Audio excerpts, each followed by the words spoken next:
Hello नमस्कार दोस्तों, स्वागत है आपका हमारे यूट्यूब चैनल टीचिंग क्लासेस साधना मैम यूट्यूब चैनल पर। और आइए आज हम लोग यहाँ पे पढ़ने वाले हैं अधिगम क्षमता से संबंधित जो विकार होते हैं डिस्कैलकुलिया।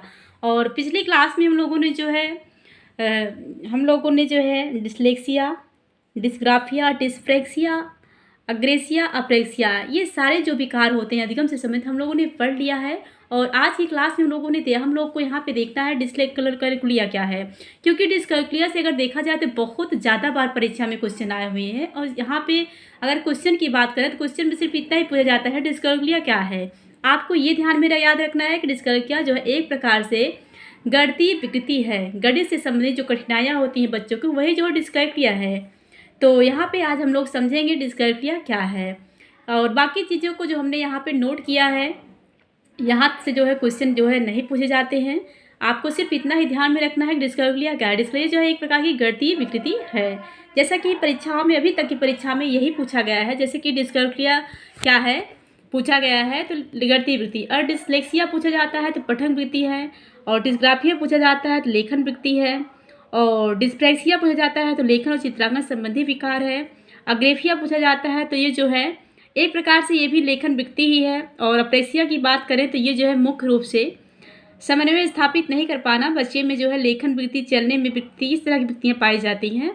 तो आज हम लोग बात करने वाले हैं डिस्कैलकुलिया पे। डिस्कैलकुलिया क्या है, ऐसे ही क्वेश्चन जो है पूछा जाता है परीक्षाओं में कि डिस्कैलकुलिया क्या है। आपको ऑप्शन दिया रहेगा कि पठन वृत्ति है, लेखन वृत्ति है कि गणितीय वृत्ति है। आपको आंसर क्या देना है, डिस्कैलकुलिया जो है गणितीय संबंधी वृत्ति है।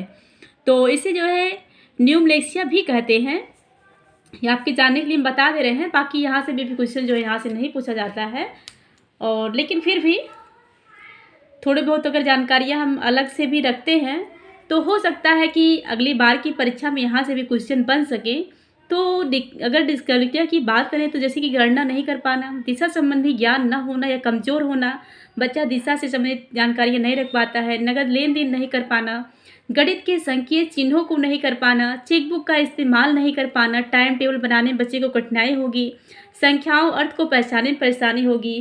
कुल मिलाकर के ये सब लक्षण तो डिस्कैलकुलिया के जो ग्रसित बच्चे होते हैं उन्हें पाए जाते हैं कि गणित के सवाल को सीखना, जैसे कि जोड़ घटाव गुणा भाग, ये सब नहीं कर पाना, न्यूमेरिकल को याद नहीं कर पाना। तो डिस्कैलकुलिया जो है सीखने से जुड़ी एक विशिष्ट विकलांगता है, जिसमें बच्चा जो है अंकों के बारे में जो बुनियादी बातें हैं उसे याद नहीं रख पाता है, गणित के सवालों को देर से समझता है या गलत करता है।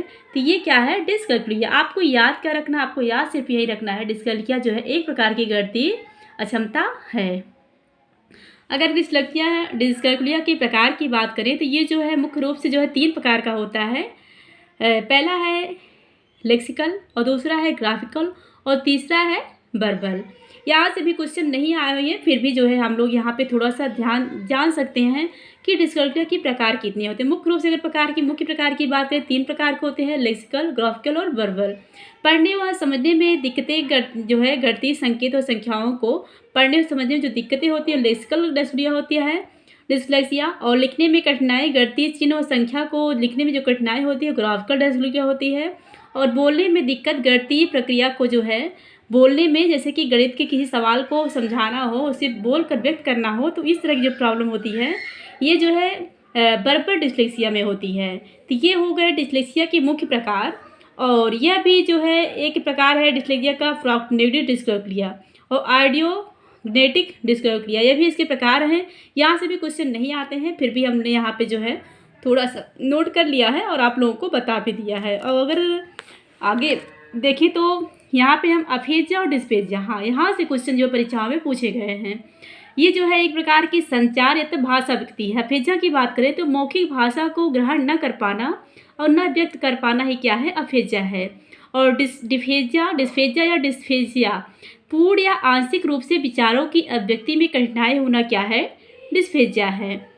यानी कि ये जो है एक प्रकार से भाषा वृत्ति है, संचार जो है बच्चा अपनी भाषा को जो है संप्रेषित नहीं कर पाता है, ये जो है डिस्फेजिया है।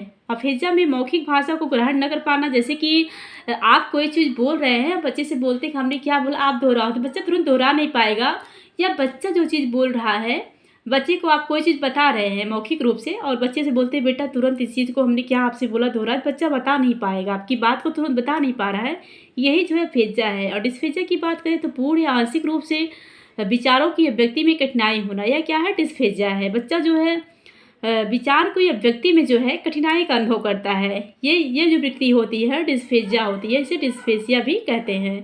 थैंक यू दोस्तों, मिलते हैं कल की क्लास में। हमारी क्लास आपको कैसी लगी हमें कमेंट में ज़रूर बताइएगा।